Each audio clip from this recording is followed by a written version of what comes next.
What's up? What's up? Welcome back to Unfazed and Unbothered. I'm Camo. And I'm Tasia. Yeah, she's eating. She's hungry. Okay, she's pregnant. Pregnant bitch gotta eat, y'all. Today, we're going to talk about how our past has affected us in present day.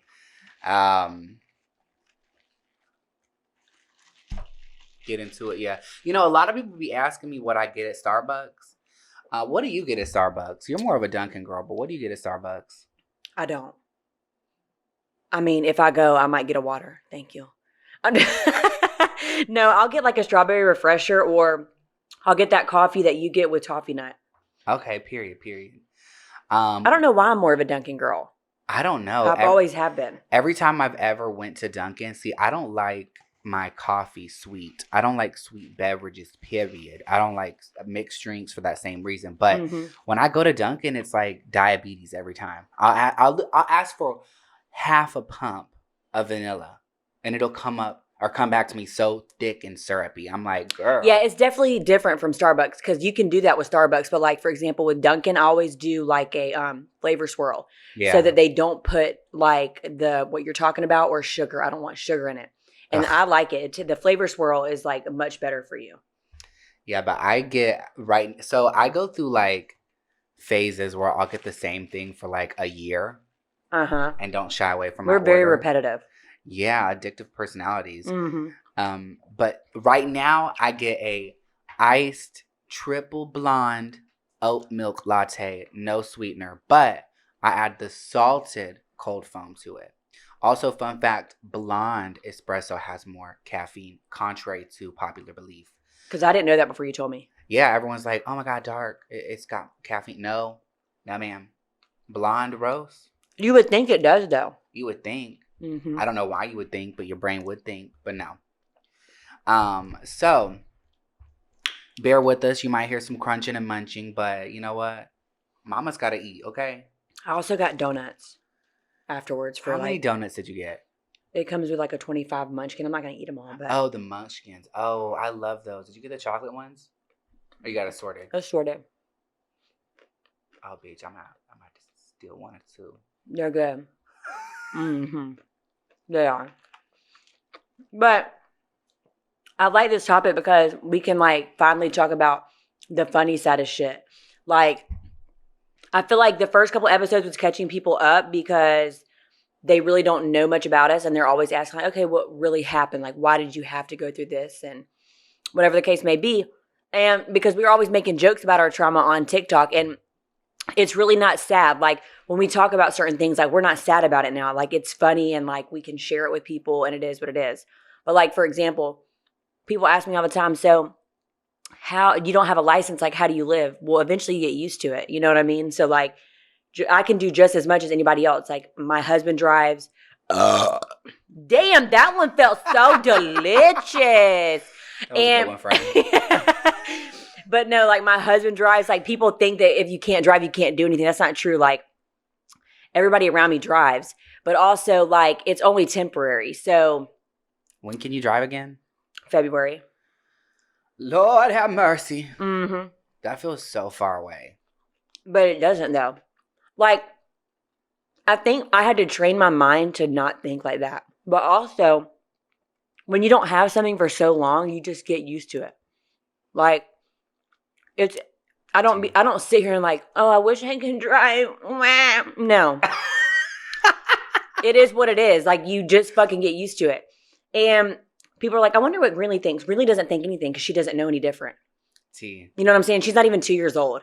People just be doing the most. Like, oh my God, Greenlee's probably so confused. No, she has what no is she idea. Confused about? She has no idea. Like, she doesn't know. You know what I'm saying? And like, even my siblings, like, they'll be like, my siblings know that, like, obviously my older ones, they know that, like, I used to be in these streets. But like my younger siblings, they know in their head that I don't drive. They're like, oh, okay, so but Tasia doesn't drive, so you know what I'm saying? It's never like, why doesn't Tasia drive? That's so awkward. They don't fucking know any different. You know what I'm saying? Mm-hmm. My mom, I think I told them that I just got tired of driving. So they probably just think I'm lazy as hell and don't want to drive, which that's cute and gorgeous. When they get older or whatever, obviously I'd be like, yes, y'all's big sister, she was in these streets. You know what I'm saying? But what did we used to tell them when you were at school? Mm-hmm. Mm-hmm. They'd be like, when can we go visit Tasia in college? My mom would be like, she's going to come visit us when she's able. I was in prison. I wasn't at no damn university. University of Lee Arundel State Prison. Brian, I don't know about you, but this is bothering me. I mean, welcome to the trenches. You know? Whatever. So you can't drive. Mm-hmm. How else has the past affected you in present day? Well, I can say that when I got out of prison, obviously before I went to prison, I always was told it's going to be so hard for you to get a job as a felon. But I don't think I'd ever realized that term. I don't think I really ever understood what that actually meant, because when I got out of prison and I went to a job interview at my mom's work, that was one thing that they were nervous about, was my record. And I just remember thinking, does it actually fucking matter? But it does. They had to jump through loopholes to get me hired. Now I'm grateful that I can work on social media, because that's not a thing. Brand deals are not oh, she's a felon, so I can't work with her. But also it really makes me view the world differently, because it's so much more common to be an alcoholic or a drug addict now. And I feel like people have not accepted that yet. Mm-hmm. And they're always on the fence of things, which I understand that you run a company and there's certain things, but what am I going to do? I think the charge that frightened people was the forgery charge, which wasn't even, it wasn't even my charge. It was somebody I was with, but they charged it on me because I was there. And so I think they automatically think I'm going to steal or, something with money, even though no, you know what I'm saying? I'm just a fucking alcoholic and a drug addict. That's it. But that was something that they had to kind of talk with these people about before they hired me on. And that's why I'm very grateful that, life took a turn for the better, because now I can work on social media and that's not a thing. And I make more money on social media than I would have staying at a desk job, and also I feel like that can make somebody feel less than oh, you have to jump through hurdles and loopholes to get me hired because of these mistakes I've made, even though I'm trying to change them, and you're going to pay me $12 an hour.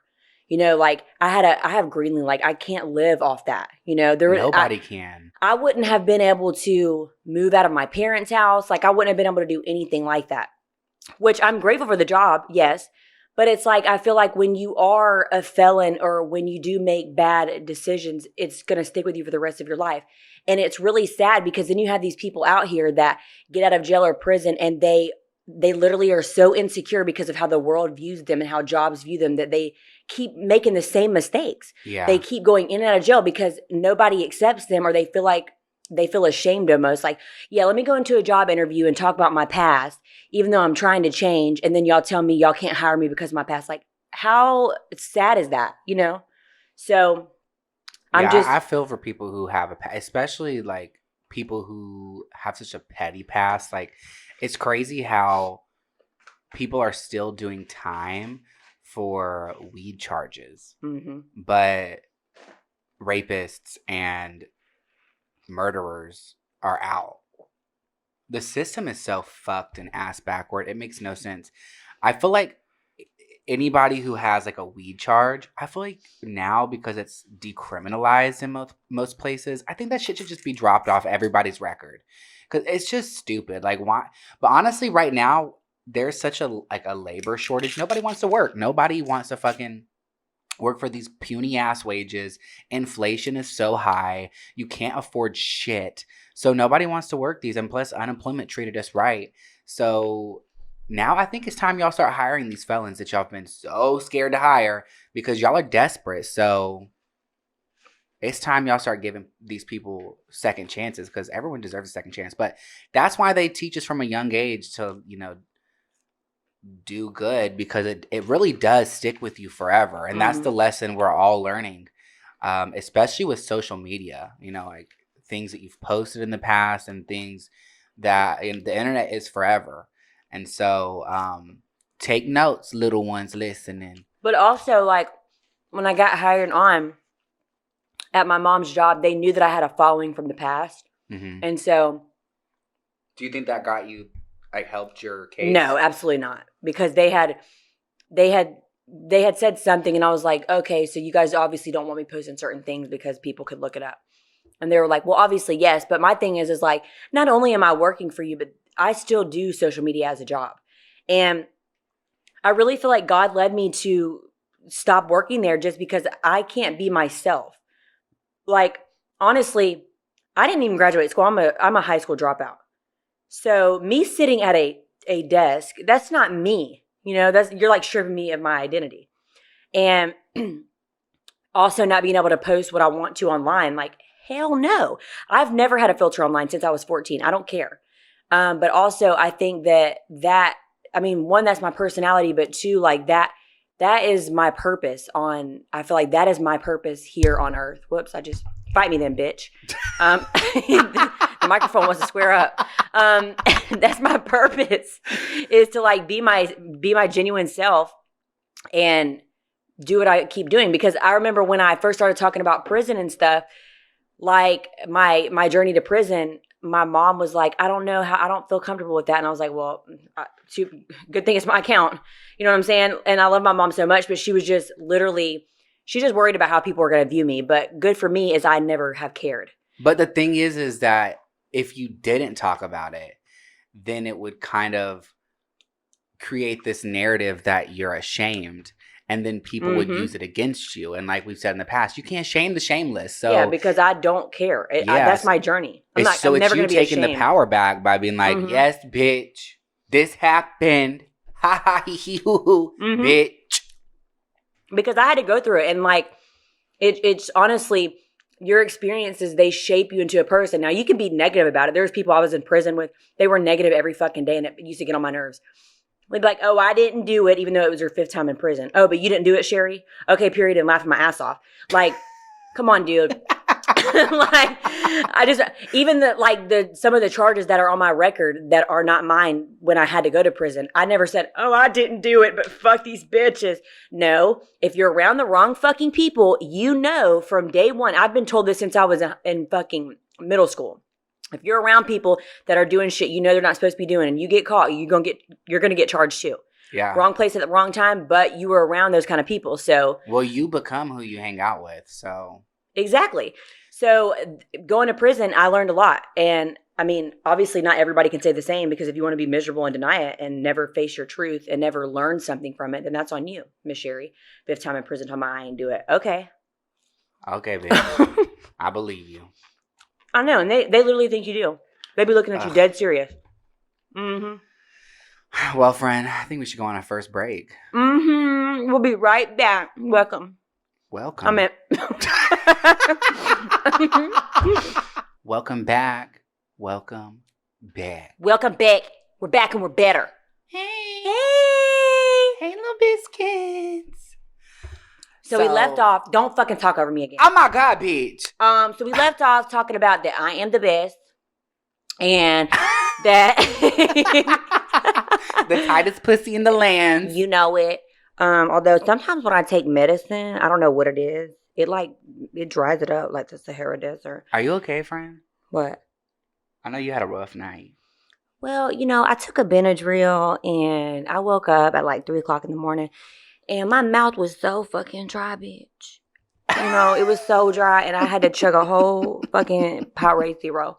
Why do I drink Powerade Zeros and then I be ordering donuts? It don't make no sense. Make it make sense. It's like going through the McDonald's drive-thru and be like, yeah, can I get a Diet Coke with a big fat ass Mac? Oh my God! When we worked at the fucking tavern, people would come in there built like a tugboat and order a fucking 12-piece wings, all these appetizers, and they'd be like, I'll take a Diet Coke. I'm on the diet.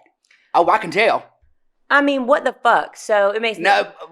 For the record, sense. Not fat shaming. I'm a big plus size girly myself, but the Diet Coke with the 15,000 calorie meal, it doesn't make sense to me.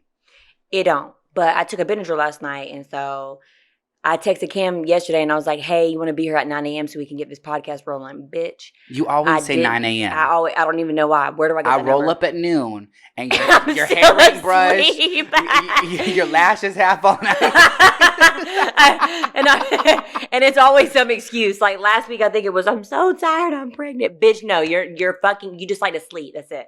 But last night I did take a Benadryl and all day slices. And so I woke up thirsty as fuck. And then I woke up hungry. And I need to stop making decisions when I'm hungry because I just ordered a large meal from Chick-fil-A and Munchkins. Bitch, what the fuck? You know what I'm saying? So starting next year, I will be going on a diet. Notice I said next year, bitch. No, but no, on Monday. I always like tell myself in my head, I'm going to do better Monday. That's what everyone says. That's what I say every week. No, but honestly, I do well with that. But for some reason, when I'm pregnant, some days I just give in. But this week, it's been every day. Totally fine, baby. Live your truth. And so, yeah, I don't want to talk about it anymore because it makes me want to. I don't even know. It makes me want to scream. But that being said,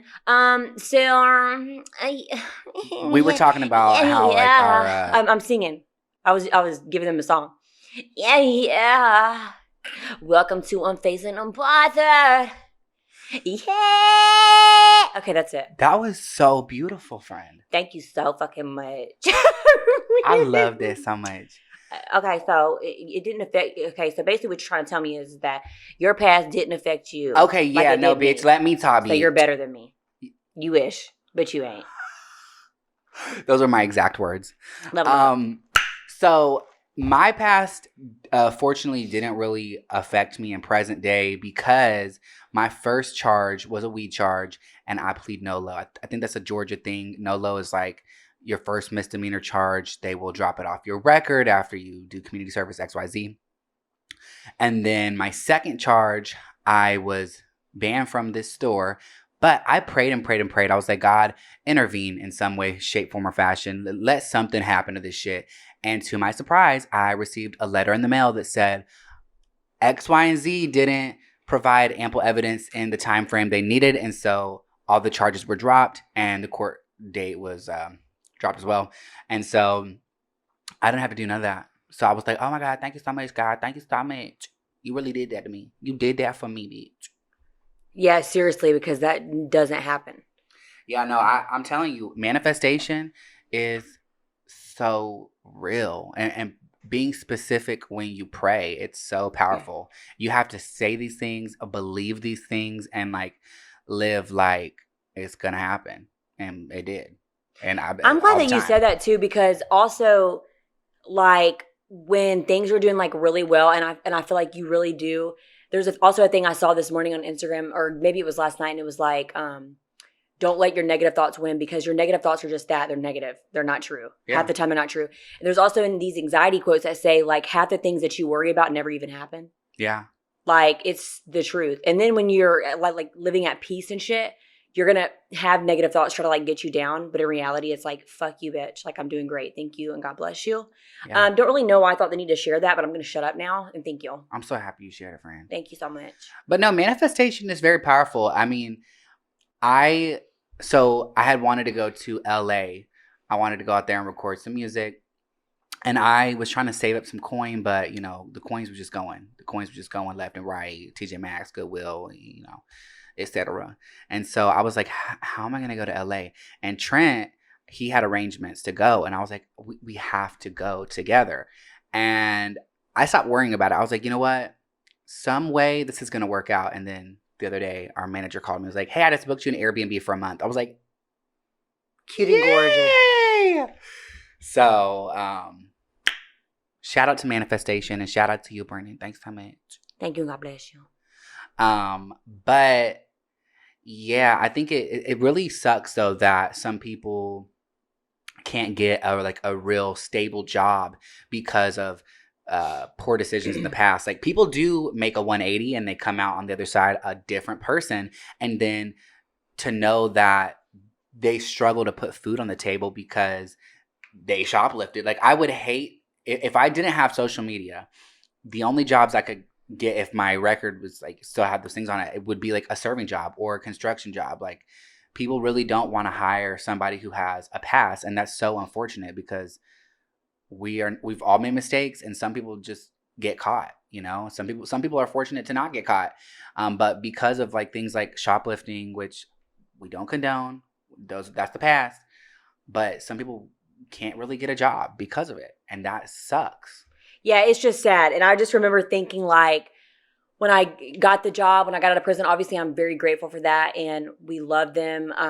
The people that I was working for, known them for years, being that my mom has worked there forever or whatever. Did I just say whatever? Okay, period. But I just remember thinking like when I... Bless you. Okay, that was. I hope that ain't that Ronisha. It's the Clagranda. When I was in rehab, I used to like say that shit a lot, and people used to get offended, and I'd be like, "Yeah, she got that Clagranda," and they'd be like, "What does that even mean?" I was like, "Chlamydia and gonorrhea." And the bitches would get so upset about that I would say that, I guess because they had it in their life. Like, girl, I'm not judging you. You know what I'm saying? Like, it's just funny. It's just a funny thing that I made up Clagranda. You know what I'm saying? But they would get mad at me. People love to feel hit. They do. And I think that's why I almost got kicked out of rehab. It's because I never took nothing serious. But bitch, this is my personality. You know what I'm saying? Like, I can't never take nothing serious. And I'm sorry that you have to take every day so serious. But thank you and God bless you. But anyways, I'm grateful for the job that I had. But I just remember like sitting there every day and like, I think I'd be texting my dad like, "Dad, I can't keep doing this. Like, this is just not me." Oh, I knew it wasn't going to last. Yeah. And like, my dad would be like, "Well, I try to tell you, like, just you can literally make money off social media if you just like take it more serious." And I had just got out of prison, so I was like, I don't think I can do that very well. But no, I did. And I started posting TikToks and shit and like living my truth and speaking my experiences. And you know what I'm saying? And I'm very grateful for that because I've been doing this since I was 14. And I really don't feel like God just going to put something in your lap and then be like, "Okay, never mind," and then take it away. You get what I'm saying? Once you do something and you genuinely love it and you help people and whatever the case may be, that is what your purpose is to do, you know? And so I remember, you know, people would say like, "How are you not embarrassed? What is to be embarrassed about?" Like, I've already went through it. Yeah. You know what I'm saying? I've already went through it. People already know. And it's almost like they want you to stop living. Well, none of us are perfect. Like, I remember when I was getting in trouble for the first time, like people were shaming me all over the internet and it used to affect me. But now I'm like, that's me, that's her. She's so cute and gorgeous, looking like a whole meth head out here in these streets. But I was still so cute and gorgeous. You know what I'm saying? Like, you can't make fun of me for that because trust me, I made fun of my damn self. I knew that I looked like the statistic of what a crackhead would look like. And she was a thriving crackhead. So it's like, so with that being said, whatever you are at that time, own that shit. You know what I'm saying? I knew that I looked like a whole crackhead, but that's because I was. And so now that I'm not, I'm living my life as a sober queen because I am. Like, never let nobody shame you, honey. Never shame the shame. If you're a crackhead, own that crackhead lifestyle. You know what I mean? If you're doing this, that, and the third, own that, this, that, and the third. And that's all I have to say about it. Well, I will say, I remember like in the beginning, after everything was said and done, I remember you kind of didn't want to get on social media again because you were scared that people would think X, Y, and Z. And like your dad and me, we were both like, "Girl, just get on there." And you were like, no, that's the past. And well, I think I had a lot of things. I did always, that was my thing, but also I was beat down. Like, I had a lot of things I had to heal from before I came back to social media. And for a long time, like it's almost like I wanted to hide from the person who sexually assaulted me because I felt like they were waiting on me to speak about it or something. And especially like when I was being brought in and out of court, like I felt like I couldn't post anything because they were going to be like, "Oh, she's a liar." Or like if I posted something for like the charges that I had pending, they'd be like, "Oh, she looks a little fucked up." Like, I felt like even though I was doing good and everything was great, I always felt like there were people watching me and I had to walk on eggshells. So I just didn't feel comfortable. Yeah. But I really do. Like, when I went to prison and I had all that time to think about it, I knew that when I got out, part of me knew because I would pray and worry a lot. about like how I was going to get myself back up and support, you know, my small little family and all these things. But I really felt like deep down, I knew that like that was my purpose. Like, this is why I'm going through all this. And so when I get out, it's going to, you know, get better. Obviously, I didn't think it would take off this much, but it really has. And I feel like I'm more happier and I feel more of a success doing what I'm doing now than I did when I was on Vine. Well, now you have a deeper story to tell, and now you can share with so many people. And, you know, the thing is a lot of people have went through similar things that we've been through. And so to see somebody with a platform speak up and really share candidly, like expose all of it, is refreshing to a lot of our listeners, because I get a lot of messages and people are like, oh my God, I relate so hard. Thank you so much. And like that really inspires us to keep going. The messages that we get from you guys, they're like, oh my God, it feels like I'm just talking to my besties. And I'm like, yes, like that's what we wanted. Like, this is a safe space.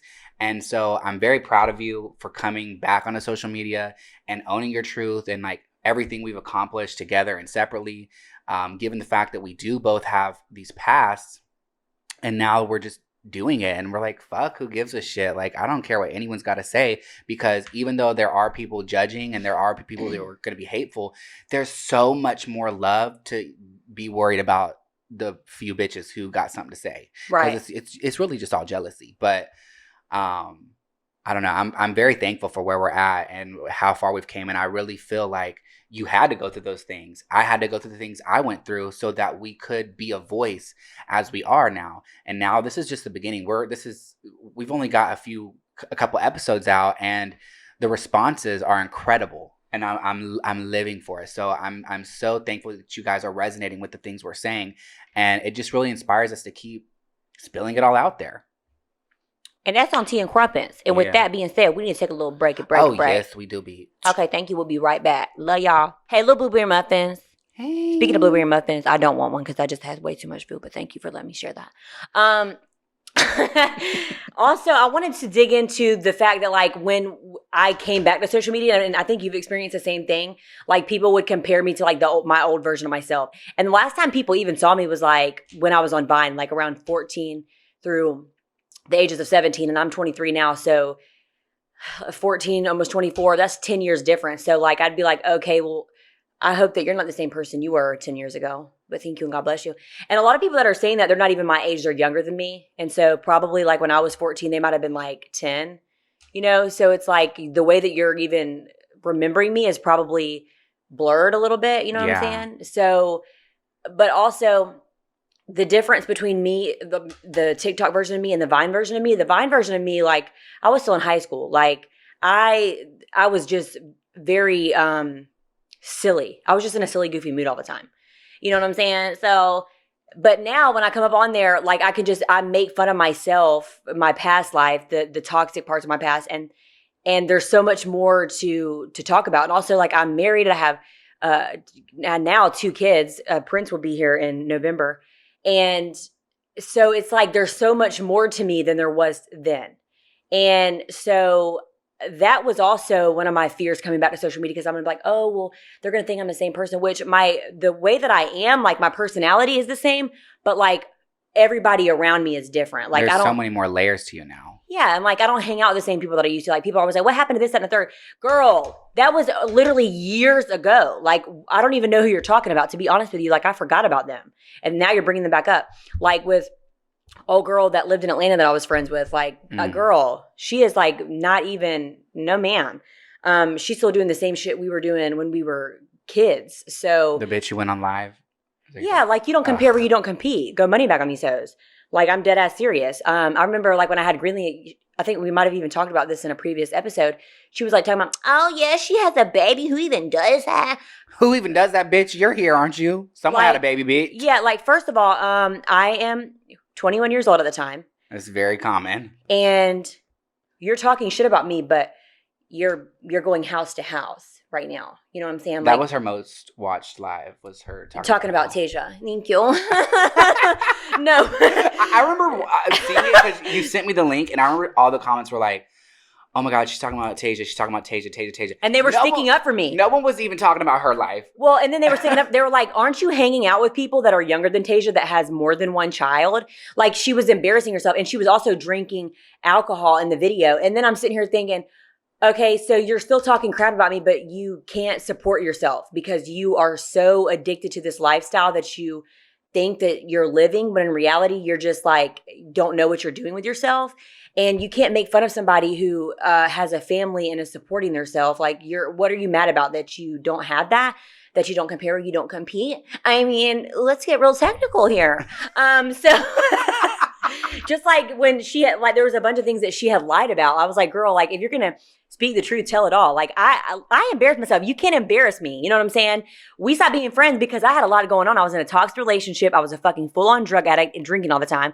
Now, did she say that she was also drinking? No, she didn't. But she was, she left that part out. We were having a little doo-doo-doo-doo time. And so really, we just had a falling out because also, she had lied about a lot of stuff throughout our friendship. Like, she claimed that she had all these things when in reality she was, I mean, I don't know if this is, true. I know that she does this now, but like sleeping around with people to get certain things. And I'm not putting a name on it, so you don't know who I'm talking about, but I'm just saying, like, if you're going to speak on somebody, speak the facts. Don't just be hating because you don't have the things that somebody has, or don't be hating because we had a falling out. Because I've had plenty of falling out with people, and I was in the wrong, and they don't go on live and talk about me because I've made my peace and we've made our amends, and we talk today, and I'd be like, hey girl, how you doing? But like, really, I don't have any beef with anybody because I just don't. Like, I let that shit go. We were literally kids, and I still don't have a problem with her today. Like, I have no problem with you. It's just weird and confusing. Yeah, it's very weird. And then like the people that ask about it, I'm like, girl, I have no idea. I have not seen her in almost 10 years. Like, I don't fucking know. I don't know who that bitch is. We don't speak. Yeah, and so not 10 years. I probably exaggerated, but it's been like 6 or 7. I was 17, 18, 19, 20, 21, 22, 23. I'm not good at math, but 6 years. Thank you. But so, yeah, I had known nothing about her, but I do know something about her because we know somebody that's mutual and whatever. I'm not going to go into detail about that, and it's still being talked about me behind my back. I'm like, girl, I have not seen you in almost 7 years. Like, Give it what up. is, hang it up, honey. Hang it up. Like, don't be mad at me because you're, not where you want to be, because I haven't been around. So you're to blame, not anybody else. But it got to a point where, like, when we first had our falling out, she was bashing me on the internet. And when I tried to stand up for myself, it was like, oh, we're going to sue you if you keep it up. Well, then sue me, honey, because your daughter's doing the same thing. But it got to a point where now I'm just, it's old news. Like, I'm like, who even is that? Like, I don't know. But anyways, that was a lot to spill out. And I'm so pregnant, I'm huffing and puffing over here. Look, it's okay, queen. I better burn off that Chick-fil-A. You're doing great. You're doing great. You're doing so You're doing great, sweetie. I love Christian, or we stand her. She's a queen. I don't know. I really wish that people could just let, like, the old versions of people die, because we're all growing. But it feels like when you put yourself on the internet, people just want to remember bits and pieces of you, and they want to continuously bring it up. And I'm like, that is some old ass news. Find something else to talk about. It's just like if you post a picture, like, it'd be like me and Greeley, and somebody would be like, felon, you ain't nothing but a felon. And I'd be like, period. Google can tell you that, honey. Anything else? But you know what? You know what? You commented on my videos, bringing that engagement up. You doing me a favor. Thank you for keeping my bills paid. Thank you so much. Yeah, but it's like, people don't realize, like, I don't even take offense to it. I just be like cackling. Like, that it's is so funny. It's so amusing. Like, I'm very reactive. And so people sometimes think that I am, like, genuinely bothered. But just as the title of this podcast, Unfazed and Unbothered, I am reactive. Don't get me wrong. So when I see ignorant shit, like, I do react sometimes, but it's like amusing to me. Like, I'm not losing sleep over the shit people say because, bitch, once again, you're in my comments. I'm not in your comments. You're in my comments, driving my engagement up, driving my screen time up, and because of that, bitch, here I am today. So thank you so much. My haters is my motivators, period.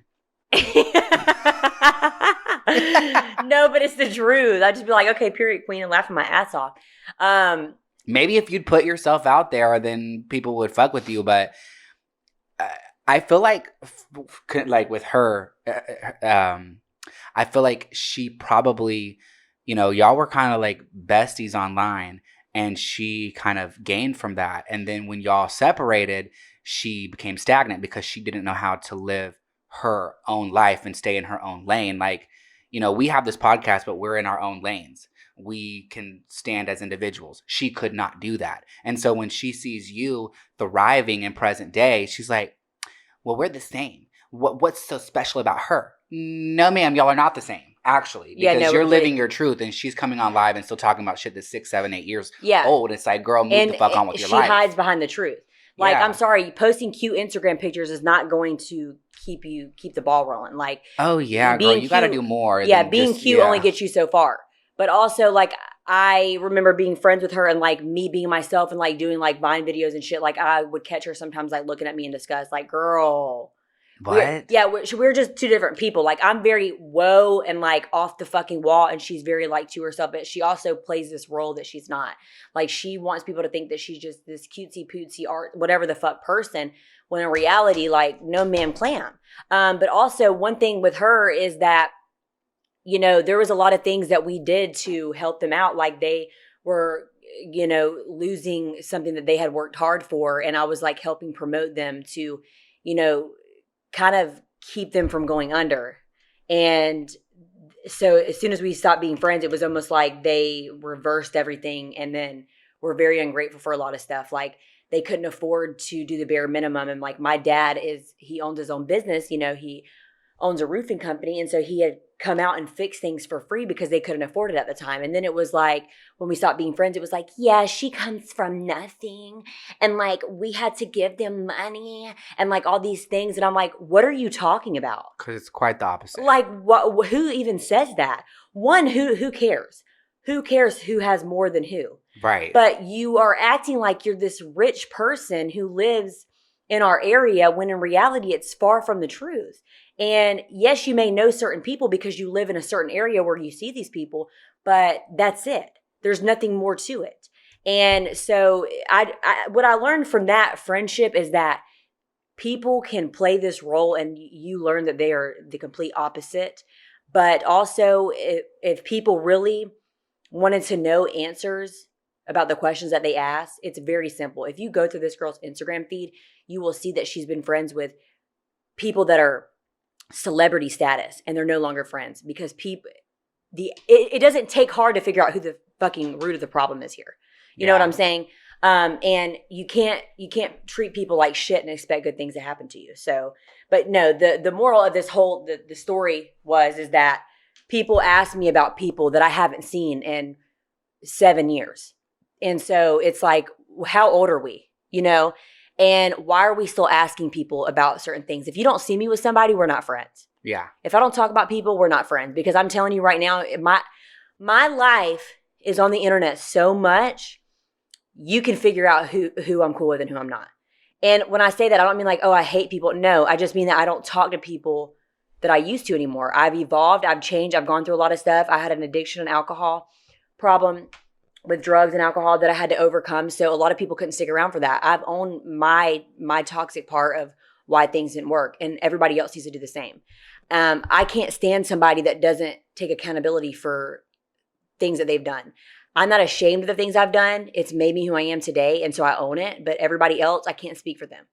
If they want to live a lie and they want people to think that they've always been this certain way, then that's good for them. But I want people to see my growth. Yeah. And I want to see my growth for myself. And if I was constantly hiding behind this wall, then obviously I haven't grown. And that would be a hard pill for me to swallow, to think that I'm the same person that I was 7 years ago. Yeah. Well said, friend. Thank you so much, and God bless you. Yeah, so I think we're going to wrap this episode up. But, long story short, people change. I don't know how many times we can emphasize that. But people do change, and it's time to allow that growth and allow them the space to change. And here we are, living proof that people do change. So we thank you guys so much for tuning in, and we love y'all. And what else do we need to tell them, friend? Hey, y'all, please leave a review and rate this podcast on Apple Podcasts. And, you know, turn on them post bell notifications so you can always be updated. That's most important. Turn on them notifications. Please and thank you. Okay. Bye, my little biscuits. Bye.